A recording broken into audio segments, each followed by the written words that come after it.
Hello everyone, my name is Olivia and welcome to a new favorites video, a video in which I just gush about recent things that I have been loving, and I am so excited to get into this video because I have been saving up all these different things that I've wanted to talk about, and now I finally get to gush about them. So the first thing that I wanted to talk about are things that I have been watching. So these can either be movies or shows, but first I want to talk about the movies that I've been watching, and one of them is actually a rewatch, and it is the Lord of the Rings series. This is a series that I fell in love with when I was about 6 or 7, and I actually have a whole entire video talking about my greatest series rewatch marathon that I did in the beginning of the year to talk about all the different series that I rewatched, my thoughts about them, how my thoughts have changed throughout the years, etc, etc.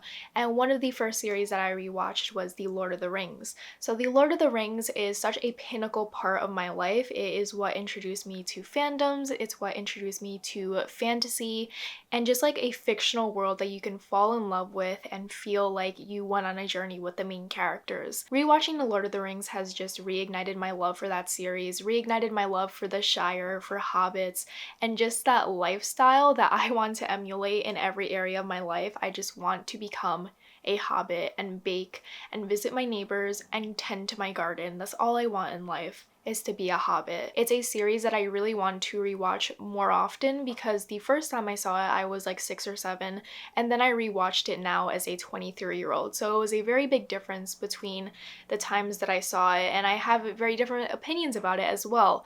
But I'm just so glad that I rewatched it because it really sparked joy in my life, and I am just so grateful for that series because without that series I don't think I would be as obsessed with fictional worlds as I am right now. The next movie is actually a live performance that was recorded for Hulu, and I watched it on a whim because Shane Madej posted about it on his stories, and I decided to just watch it that same night, and it is In and of Itself. In and of Itself is just one of the most moving live performances that I have ever seen in my entire life. It is just such a beautiful experience. It mixes together illusions, telling a story, the human connection, and just connecting with an audience. I want people to dive into that performance without knowing a lot about it, and that's what I did. And I have never cried so much while watching a live performance, but I just think it is one of the most well-crafted things that I've ever seen, and I just wish I was able to see it live in New York City because they did over 500 shows of it, and I wish I had experienced it. You can just really see the human connection between the audience and the host, and I think it's one of the greatest things I've ever seen, and I just want every single person to see it because I feel like every single person can get something out of that performance, and it is just beautiful, it's awe-inspiring, and it is something that I just want everyone to see. Now let's get to the shows that I've been watching. One that I recently discovered is Escape to the Chateau. This is a wonderful home renovation show about a couple that moves from the UK to France, and they buy a chateau for about £280,000, and they decide to renovate it to eventually host weddings and gatherings at it. So every single episode you watch this family renovate a different part of the chateau, whether it be in the chateau itself or on the property, and that chateau has 45 rooms. So they have a lot of rooms to renovate, and it is just such a wholesome, just very pure experience because they don't add any extra drama to the show to make it more interesting. It's literally just this family renovating this chateau. It is just such a calming experience to watch, and it just really inspires me to get a piece of property that's old and run down and renovate it slowly but surely because it takes a lot of patience and a lot of artistic talent to be able to renovate such a worn down building into a beautiful place that they now host weddings at. It is one of those shows that I just put on in the background and wind down while watching it, and it is just so nice and calming, and I wish that more American TV shows were like that because I feel like for American television, especially with reality shows, they always add these different twists and turns that you can clearly see are scripted, and it really adds a lot of unnecessary drama to the show. But this show is just slow moving, it takes its time, and if there is drama along the way, they will highlight it, but they won't sensationalize it. It's really about this family's life as they live in a chateau, get used to living in France, and I love it so much. It is available on Peacock, which is an app where you can watch shows for free. There are a couple of ads in between each episode, but I don't think that's any issue because I refuse to pay for more streaming services because there are already too many out there. So Peacock is a really nice streaming service because you can watch the show for free and you just watch a couple of ads in between and you get to watch a wonderful home renovation show. Now let's move on to things that I have been listening to, and I want to highlight a podcast that I decided to listen to on a whim and fell absolutely in love with, and I just want everyone to listen to it because I think it's one of my new favorite podcasts of all time, and it's only 10 episodes, so once you finish it forever and you don't have to wait for another episode. It's like a mini podcast, if you will, and it is the Finding Fred podcast. This is a podcast centered all around Mr. Rogers and Mr. Rogers' neighborhood and the influence that that show had on society. Growing up, I loved Mr. Rogers. I just think it's one of the most soothing children's shows of all time. So each episode in this podcast highlights a different aspect of Mr. Rogers and his influence in the world, whether it be in his personal life or through the show itself. Each episode highlights different people who were either influenced by Mr. Rogers or worked with Mr. Rogers on the show, and it is such a beautiful podcast because it really just highlights how influential Mr. Rogers' neighborhood was and how it changed society for the better. It's a very niche type of podcast, but I feel like it also is really helpful if you're looking for hope in society, if you're looking for goodness in life.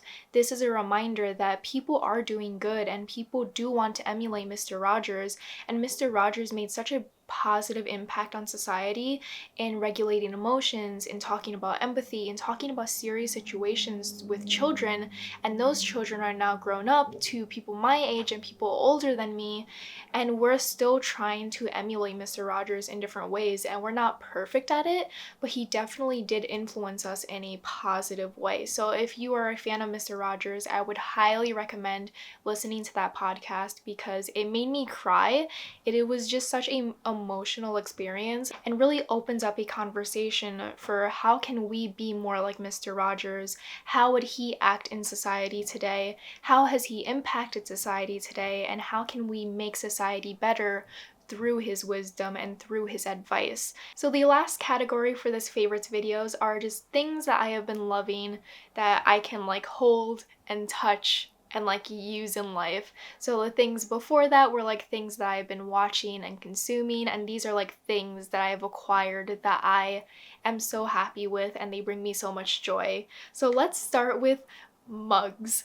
I love mugs. I think I've mentioned it a couple times before. I don't drink out of glasses because I'm very clumsy and I have dropped so many glasses that I just cannot be trusted with something that doesn't have a handle. So I drink water primarily out of mugs. So I have a large collection of mugs that I have acquired over time, and I want to show you a couple of them that I have gotten recently because they are so cute and they bring me so much joy. So here we go. So Starbucks has a Been There series where they have mugs for different locations around the world, and they also have mugs for different Disney parks in Walt Disney World. So I got 3 different mugs from the Disney Parks Been There series, and this one is the Magic Kingdom one, and the inside is blue. I think it's beautiful. I think it's stunning. So the next one is the Epcot mug, and I think this one's my favorite because the inside is purple, so this one has a purple aesthetic, and it also has the cartoon details of the different aspects of Epcot. And I was supposed to get this in Epcot the last time we visited, but we completely forgot to go into the Starbucks when the park was closing. So my dad ordered this online and I love it. I just love the designs because they're different, because they have different doodles for each park, but they all have a cohesive design. I'm just so jazzed about mugs, okay? So this one is the Animal Kingdom mug and the inside is green to match the aesthetic of Animal Kingdom. This one is super cute because my new favorite color is green next to purple. So having these 2 mugs together is just a dream come true. They bring me so much joy and I just think they're so stinking adorable. And while this last mug is not a Disney mug, I think it is one of the cutest mugs that I have ever owned, and it is a goat mug. I love goats so much. I want to own goats in the future at some point in life. I just think that they're so weird and adorable, and I just think that they're very clumsy and cute. Whenever I drink coffee out of this mug, it just puts a smile onto my face and I love it. It's just adorable. Another thing that's brought me joy was a gift from my friend Marnie, and I am just so grateful. She got this for me as a surprise, and it is a Plague Doctor stuffy. So this is from Squishable, and its lantern even glows in the dark. It is just such a cute stuffed animal that I like to hold when I read, and I love it. And I love how I've gotten over the age where I thought that stuffed animals were stupid, but now that I'm collecting them, I'm like, they bring me joy and they're cute to put on my bed, and I love holding them. So like, why did I think that they were stupid when I was like 16 and 17? I think they're adorable. And if you have a collection of stuffed animals, let me know down below. Let me know what you have. Let me know which one's your favorite.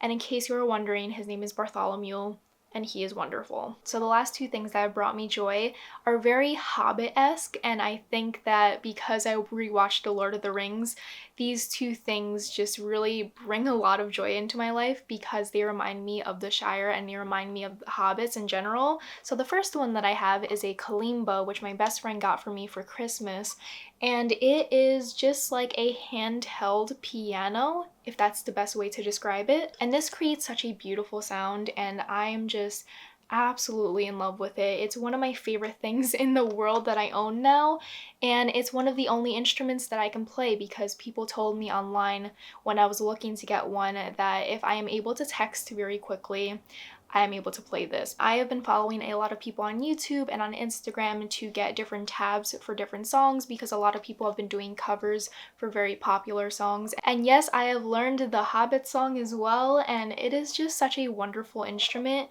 It's very simple to learn how to use, and I learned how to play this really quickly, and I didn't think I would because I'm really not musically inclined at all. And I'm actually really proud of myself because I learned how to use this fairly quickly. I think on day one I was already learning how to play songs. And if you're like me and you're not musically inclined, but you also are interested by this instrument, I would get it because it's very easy to use, and there are a lot of different tutorials on how to learn different songs that you like from movies or shows, and I just think it's a wonderful instrument, and I definitely want to play it more often because I don't practice playing it enough. And the last thing that I want to highlight is the skirt that I made. I made this skirt. I made this skirt. Look at it. Oh my god. Oh, I'm so proud of myself. After watching hours and hours of Rachel Maxke's videos, I was inspired to make clothes myself because I actually took years upon years of fashion classes in middle school and high school. So I understand how to make clothes. I know how to use a sewing machine. I just never really tapped into that hobby outside of high school. So this is the first garment that I made, I think, in a literal decade. And I am so proud of myself. I thrifted this fabric from Goodwill for $5, and I found a pattern for a skirt on Etsy for $5 as well.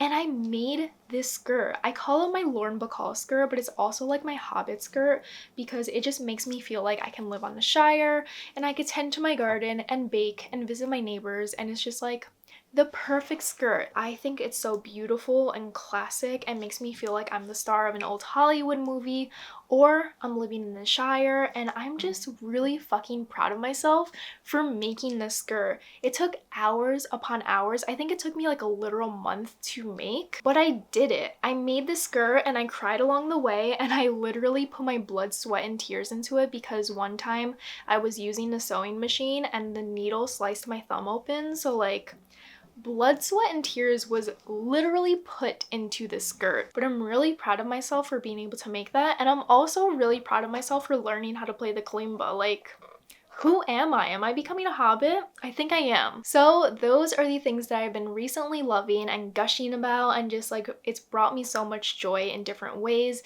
whether it be a mug, whether it be an instrument, whether it be rewatching one of my favorite movie series of all time. And I am so happy to be able to share that with you and tell you a little bit about them, and hopefully it can spark some joy in you as well to watch this video. Let me know what you've been recently watching or loving, or if you've gotten into a new hobby like I have with playing the kalimba or sewing clothes. Thank you so much for spending your time with me. If you want to follow me anywhere else, all my social media links will be down below, and if you want to subscribe to this channel to watch more videos from me in the future, be sure to do so to see my work in the future and to support my work in general. Thank you so much for watching, and I hope you all have a wonderful day. Bye!